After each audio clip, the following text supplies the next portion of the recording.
Welcome friends to our sweet and beautiful world. The world of flowers and stars, here everything impossible becomes possible.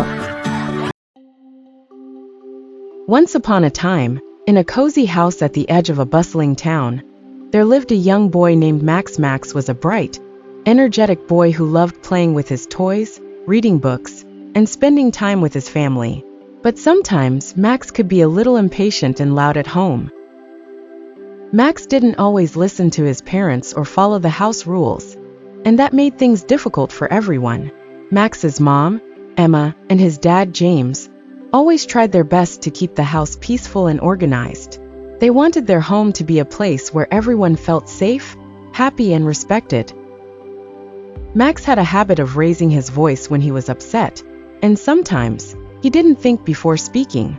This made his parents sad, and Max didn't like seeing them upset. One evening, after dinner, Max's mom sat down with him in the living room. "Max," she said gently, "I think we need to talk about something important." Max looked at his mom, curious. "What is it, Mom? You know how much we love you, right?" his mom asked. Max nodded.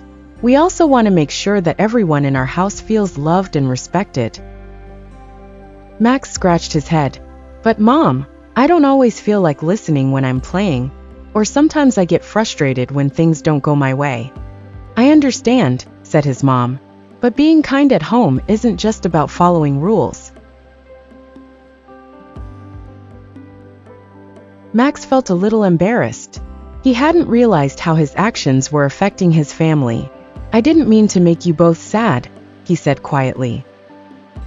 His mom smiled and gave him a hug. "I know you didn't, sweetie. That's why we're talking about it now. We can all work together to make our home a kinder place." The next day, Max decided to put his mom's words into practice. He woke up early, feeling determined to be kind and helpful. As he entered the kitchen, he saw his dad preparing breakfast. Instead of rushing past him as usual, Max smiled and said, "Good morning, Dad. Can I help with anything?" His dad was surprised but pleased. "Good morning, Max. You can help by setting the table. That would be a big help." Max eagerly set the table, making sure everything was in its place. He even helped his little sister Lily get her seat ready at the table. Lily smiled at him and said, "Thank you, Max." At breakfast, Max remembered to use his polite words. "Please pass the syrup, Dad." "Thank you, Mom, this toast is delicious." He noticed how nice it felt to be kind and respectful, and he loved how everyone seemed to be in a better mood. Later, when it was time to clean up, Max didn't complain. He helped his mom wash the dishes, even though he usually disliked doing chores. His mom was so happy that she said, "Thank you, Max. You've been such a big help today." As the day went on, Max made an effort to be kind in everything he did. He didn't raise his voice when he was frustrated. Instead, he took deep breaths and used kind words to express himself. When he accidentally knocked over Lily's block tower, he immediately apologized. "I'm sorry, Lily. I didn't mean to knock it down." Lily smiled and forgave him. "It's okay, Max.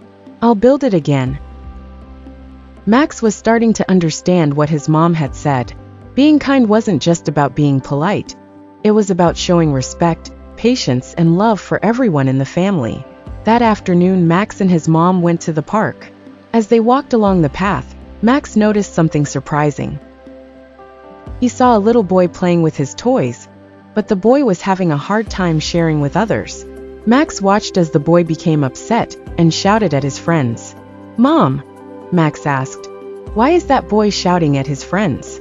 His mom looked over at the boy and replied, "It looks like he's frustrated."